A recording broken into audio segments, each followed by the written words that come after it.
dan dia berada di barisan terdepan dalam solat maupun jihad. Meski hampir semua orang tetap memperlakukannya seolah ia tiada, namun tidak demikian dengan Rasulullah SAW. Tidakkah engkau menikah? Siapakah orang yang mau menikahkan putrinya dengan diriku ini ya Rasulullah? Kata Julaibib sambil tersenyum. Tidak ada terkesan menyesali diri atau menyalahkan takdir Allah pada kata-kata maupun air mukanya. Rasulullah SAW juga tersenyum.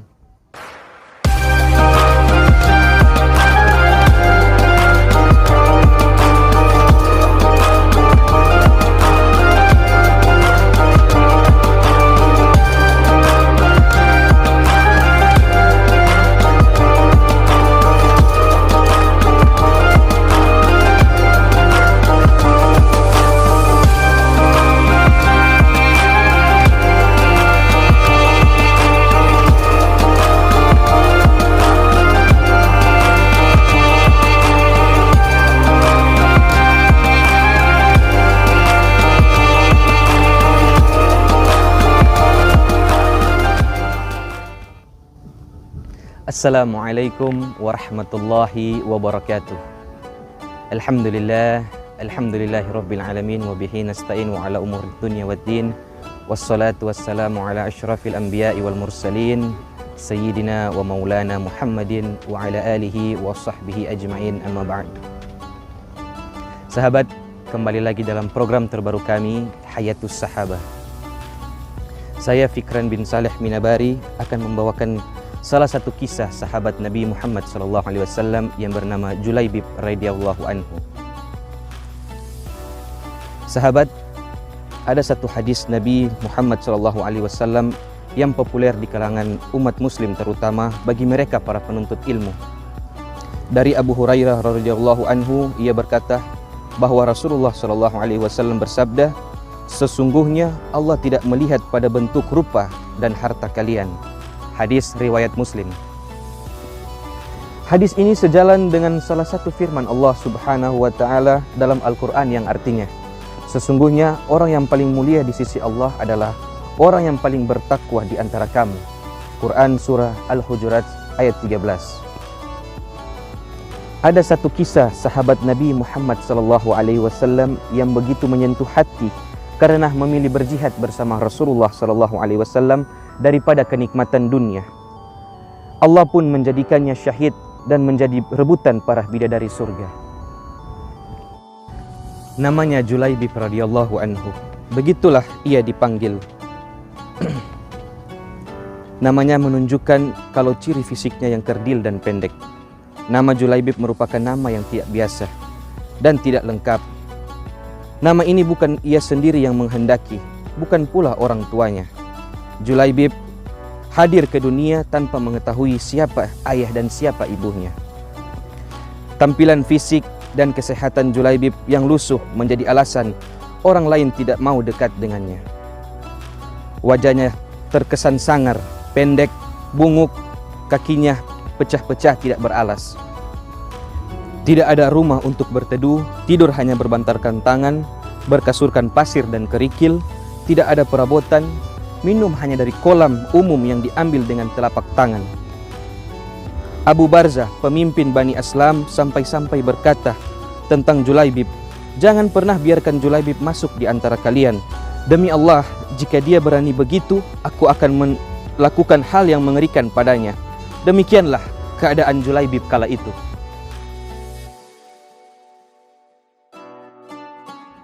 Namun Allah berkehendak menurunkan rahmatnya. Tidak satu makhluk pun menghalangi Julaibib menerima hidayah, dan dia berada di barisan terdepan dalam solat maupun jihad.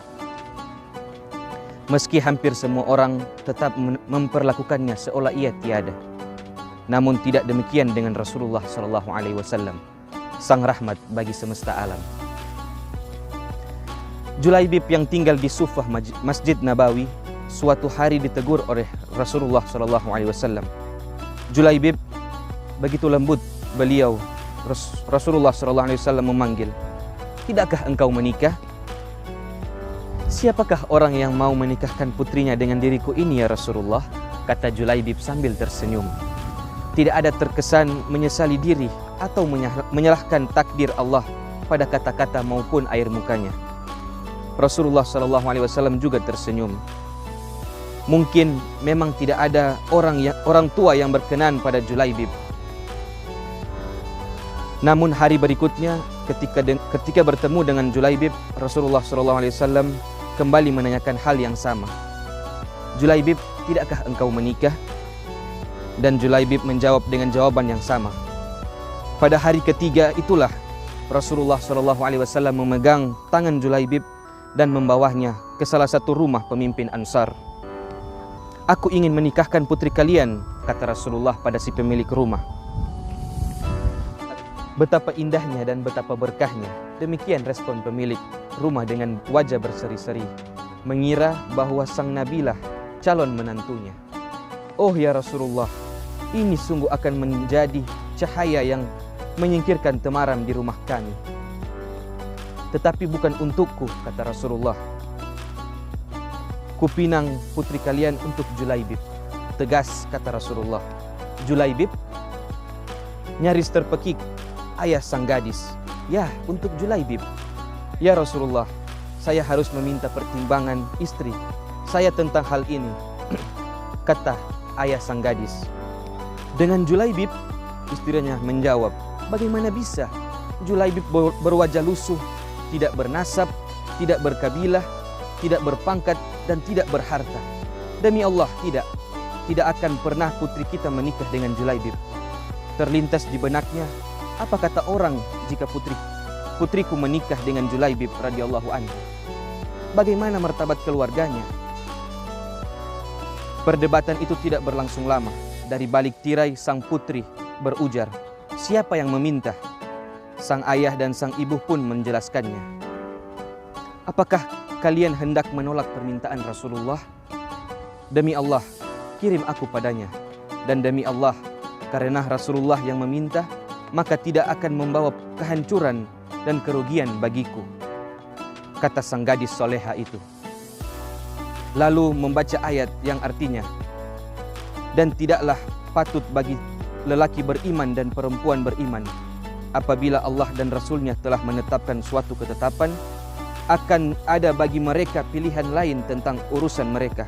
Dan barang siapa mendurhakai Allah dan Rasulnya, maka sungguhlah dia telah tersesat dengan kesesatan yang nyata. Quran Surah Al-Ahzab ayat ke-36.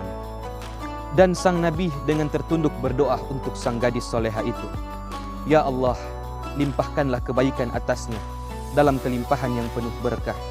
Jangan kau jadikan hidupnya payah dan bermasalah. Demikian doa indah Rasulullah SAW.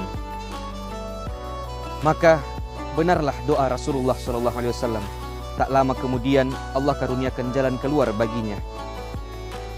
Kebersamaan di dunia ternyata tidak berlangsung lama. Meski di dunia memiliki sang istri soleha dan bertakwa, tapi bidadari terlampau lama merindukan di surga. Julaibib lebih pantas menghuni surga daripada dunia yang tak bersahabat padanya. Saat syahid di medan perang, Rasulullah begitu kehilangan. Pada akhir pertempuran, Nabi Muhammad SAW bertanya, apakah kalian kehilangan seseorang? Tidak ya Rasulullah, serentak sahabat menjawab. Sepertinya Julaibib memang tidak berarti di kalangan mereka. Apakah kalian kehilangan seseorang? Tanya Rasulullah kembali. Nabi Muhammad SAW bertanya lagi, kali ini wajahnya merah bersemu. Tidak ya Rasulullah. Kali ini sebagian menjawab dengan was-was. Beberapa orang menengok ke kanan dan menengok ke kiri. Rasulullah menghela nafasnya. Tetapi aku kehilangan Julaibib, kata beliau. Para sahabat tersadar. Carilah Julaibib. Maka Julaibib yang mulia pun ditemukan. Ia terbunuh dengan luka-luka di sekujur tubuhnya dan wajahnya. Di sekitar jasadnya ada 7 jasad musuh telah ia bunuh. Rasulullah SAW dengan tangannya sendiri mengkafani Julaibib. Beliau mensolatkannya dan berdoa, ya Allah, dia adalah bagian dari diriku dan aku adalah bagian dari dirinya, kata Rasulullah SAW. Sahabat, Demikianlah kisah Julaibib yang akhir hayatnya berakhir syahid ketika membantu Rasulullah SAW dan para sahabatnya. Pilihannya berjihad dan merindukan syahid mendapat ganjaran indah dari Allah Subhanahu wa Ta'ala. Rupa memang tidak seelok para bangsawan, harta tak sebanyak yang dimiliki sang raja, namun bidadari surga merebut menginginkan sosok Julaibib. Lantas bagaimana dengan wanita solehah yang ditinggalkan sahabat Julaibib? Sepeninggal sahabat Julaibib radhiyallahu anhu, wanita itu menjadi seorang yang kaya raya di kalangan kaum Ansar.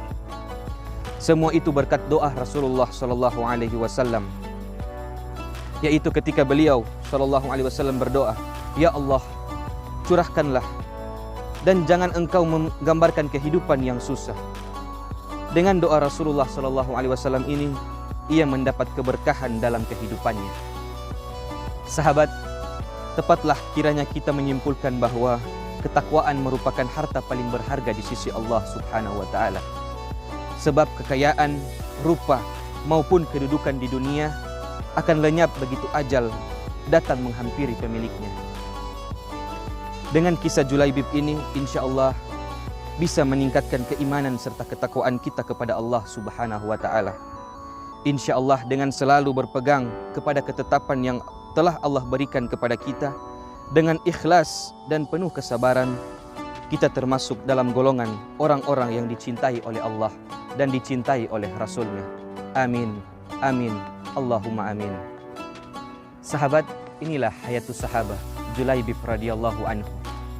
Akhirul kalam, wal afu minkum, wassalamualaikum warahmatullahi wabarakatuh.